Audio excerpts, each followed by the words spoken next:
Pozdravljeni vsi skupaj. Tokrat sem za spremembo pripravil video s počitnic na Tenerifih, moje najljubše evropske počitniške destinacije. Kanarski otoki se nahajajo okrog 100 km zahodno od Maroka, sestavljeni so iz 7 poseljenih otokov, med katerimi je Tenerif največji. Do sedaj sem bil na Kanarskih otokih skupno 4-krat, vedno sem štartal iz Benetk, od kjer povratne karte pogosto dobimo za manj kot 150 evrov. Presenetljivo poceni glede na to, da let traja skoraj 6 ur. Tokrat so bile karte sicer nekoliko dražje, saj smo se odločili, da poleg osebne prtljage s sabo pritovorimo tudi kolesa. Kolesa si je sicer mogoče sposoditi tudi na otoku, cena dnevnega najema se začne pri 20 evrih, kar hitro rata dražje kot 60 evrov za dodaten kovček na letalu. Obstajata dva tipa kolesarskih kovčkov, eni so mehki iz blaga in lahki, drugi pa težki in rigidni. Na podlagi mojih raziskav vam prvih ne priporočam. Sam sem se odločil za rigidne, so sicer precej dragi, cenovno tam od 400 evrov in več, a si jih je mogoče tudi izposoditi za cirka 50 evrov na teden. Ti kovčki nudijo daleč najboljšo zaščito za vaše več tisoč evrov vredno kolo. Obstaja sicer še tretja opcija, kartonasta škatla, v kateri dobite novo kolo. Morda na prvi pogled izgleda neumno, a je v primeru, da kolo v redu obložimo s stiroporjem in peno, ta varianta dejansko boljša kot mehki kolesarski kovčki. Kartonasto škatlo lahko dobite brezplačno v vsaki trgovini, kjer prodajajo kolesa. Ne glede na to, za kateri način transportacije se odločimo, je potrebno kolo najprej zelo natančno razstaviti. Pobrati diske s koles, odstraniti menjalnik, pedala, balanco. Na koncu pa je nujno potrebno tudi izprazniti zrak iz zračnic, saj obstaja verjetnost, da bi sicer v letalu eksplodirale zaradi nižjega tlaka. Če imate tubeless, si tega res ne želite. Tako spakirani skupno skoraj 60 kg prtljage smo iz letališča v Trevisu poleteli proti Tenerifom. Zaradi ugodne klime, pravijo, da so Tenerifi otok večne pomladi, je ta destinacija zelo priljubljena med kolesarji, kar pomeni, da je tudi osebje na letališču zelo zverzirano s prevažanjem koles in na srečo je šlo vse kot po maslu. Tenerif je relativno majhen otok s 50 km premjera. Glavno mesto otoka je Santa Cruz de Tenerife, ogromno mesto na vzhodu z več kot pol milijona prebivalcev. Jug otoka je najbolj turističen, predvsem mesto Los Cristianos, za sever pa značilna bolj avtentična lokalna izkušnja, saj tam živi več domačinov. V preteklosti sem že bil v Puerto de la Cruzu, večje mesto na severu, in ker mi je bilo tam všeč, sem se odločil, da bo to tudi tokrat dobra izhodiščna točka. Če bi še enkrat lahko izbiral, bi sicer raje izbral kakšno mesto na južnem delu otoka. Kljub temu, da za Tenerife velja znaka otok večne pomladi in je otok zelo majhen, je kar neverjetno, kakšne razlike v podnebju so. Na severu je veliko več dežja, rast izgleda tropsko in zeleno, medtem ko je na jugu podnebje skoraj sušno, z le malo padavinami ter kar nekaj stopinjami več kot na severu. Potem pa je tu še centralna planota, ki ima spet svojo klimo. Gre za 20 km dolgo planoto na višini 2000 metrov, ki je večinoma glavna destinacija vseh kolesarskih navdušencev. Otok je res pravi raj za kolesarje, še posebej za tiste, ki so ljubitelji vzponov. Kam greva, Jani? Tja gor! Mislim, da niti ena naša tura ni imela manj kot 1000 višincev, povprečje pa je šlo bolj proti 2500. Kot sem že omenil, je glavni cilj osvojiti planoto na sredini, to lahko storimo iz 4 smeri, sever, jug, vzhod, zahod. Meni najljubša, vsaj kar se vzpenjanja tiče, bila severna, ki je bila nam tudi najbližje in lažje dostopna. Sicer ima nekaj problemov, na primer to, da se prvih 1000 višinskih metrov vozimo skozi relativno gosto poseljeno mesto, a druga polovica je tako v redu, da odtehta te pomanjkljivosti. Za spustem je bila najljubša vzhodna stran. Tukaj se lahko skoraj dobro uro spuščamo po lepi cesti med borovci proti Santa Cruzu. Še najmanj všeč mi je bila zahodna stran, kjer se cesta vleče in vleče naravnost in brez konca. Južna stran, ki je med kolesarji najpopularnejša, je pri meni nekje na sredi. Še posebej štart je precej tečen iz zelo prometnega turističnega mesta, ponavadi pa je tudi izredno vroče. Ko pridemo nekje na 2/3 poti, dosežemo mesto Villafort, od tam naprej je pa spet zelo lepo med borovci. Glavne smeri na planotu El Teide je zanimiva tudi pot proti skrajni zahodni točki otoka Punto de Teno, kjer nas pot popelja pod idiličnimi pečinami in predorčki do skrajno zahodne točke. Če se počutimo posebej pogubne, lahko za nazaj zavijemo proti Maski, idilični vasici sredi pečin, do katere pelje res ikonično zavita cesta. Edino, kar je tukaj tečno, je to, da je precej prometno zaradi turistov, kar zna postati naporno, ko se boriš s 15% klancem, za ovratnik pa ti 15 minut diha avtobus, ki te na ozki cesti ne more prehiteti. Po drugi strani smo bili zelo prijetno presenečeni, kako prijazni do kolesarjev so vozniki. Ne vem, ali je celotna kultura Špancev takšna, ali smo imeli večinoma opravka s turisti, katerim se nikamor ni mudilo, ampak kaj takega res še nisem doživel nikjer drugje. Avti bodo lepo potrpežljivo vozili za vami v klanec, dokler ne bo dovolj prostora, da vas prehitijo po vzporednem pasu, kot da bi bili avto in ne kolesar ob robu ceste. Pogosto so iz avtov tudi navijali in spodbujali. To občutje se samo še stopnjuje, ko pride do profesionalnih ekip in kot že rečeno je teh tukaj res veliko. Oni večinoma prebivajo v edinem hotelu Parador de Canada z Del Teide. Če ste kdaj pogledali Rogličev Instagram, vedno objavi sliko od tam, saj se hotel nahaja pod ikoničnim El Teidom, najvišjim španskim vrhom, na katerega lahko gremo tudi peš, a več o tem v naslednjem videu. Ko že omenjam profesionalne ekipe, to je bila zame ena bolj zabavnih stvari, ki sem jih lahko počel na otoku. Pogosto sem se jim poskušal priklopiti in z njimi odpeljati kakšnih 100 metrov, preden sem odpadal. Nekega dne, pa ne vem kaj točno so počeli, ampak smo se izmenično prehiteli kakaj 3-krat s proekipo My Velo. No, ko so me v četrto prehiteli, tik pod vrhom, so mi pomahali, naj jim priključim, kar sem tudi storil. Sledil je en najbolj divjih spustov v mojem življenju. V 30 km spusta se skoraj nisem dotaknil zavor, še večkrat sem moral konkretno pritisniti na pedala, da sem ostal še en toliko v njihovem zavetrju, ko so uporabljali Mohoričev Supertak.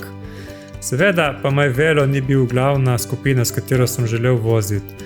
Že kar nekajkrat sem se na poti srečal s tekmovalci Bore Hansgrohe, a žal brez glavnega akterja.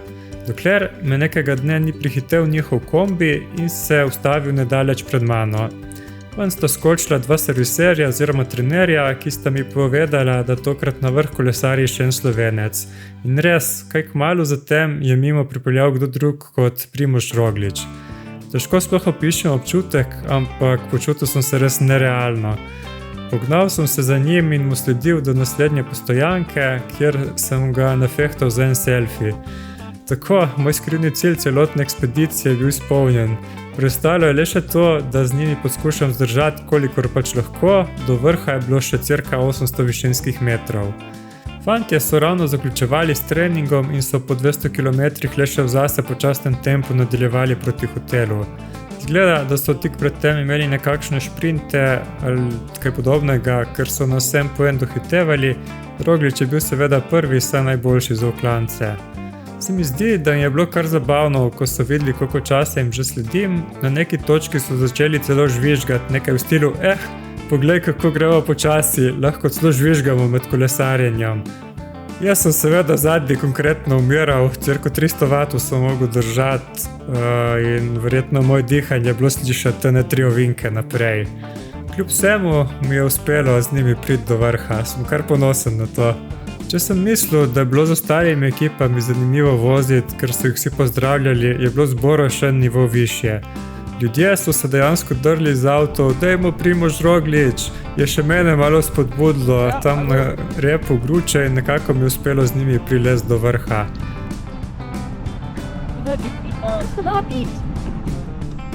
No, zdaj lahko rečem, da sem enkrat dejansko treniral z Rogličem.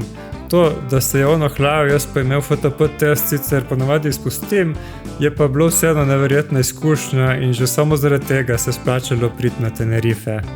Omenil sem že skrit cilj voziti z Rogličem, no, imel pa sem še enega oziroma 2.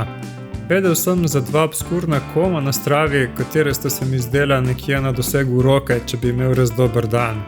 Prvi je bil v neki stranski ulici, v bistvu zid z 20% naklonom, cirka 500 metrov dolžine. Prej sem že omenil, da je na Tenerifih skoraj nemogoče začrtati traso z manj kot 1000 višinci, no, nisem pa omenil, da so nakloni pri večini klancev tukaj pišejo z 2 števkoma. Včasih je potrebno kar malo vijugati po cesti, drugače se ne da priti gor, pa tudi za dol sem nekajkrat tudi že hodil, kar je bilo tako strmo, da mi je zadnje kolo konstantno drselo. Malo je krajev na svetu, kjer lahko s kolesom štartamo na plaži, nato pa se brez metra ravnine povzpnemo na 2300 metrov nadmorske višine. No, ni treba trikrat ugibati, kaj je bil to drugi kom, ki sem si ga potiho želel.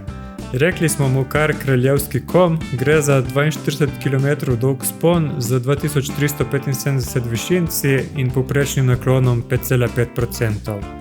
Šele, ko sem ga v tretje poskusil, le nekaj dni pred odhodom, mi ga je končno uspelo streti. Dejansko sem imel nekaj dni prej podobne priprave kot za tekme s carboloadingom in tempiranjem napora, dokler ni napočil dan D.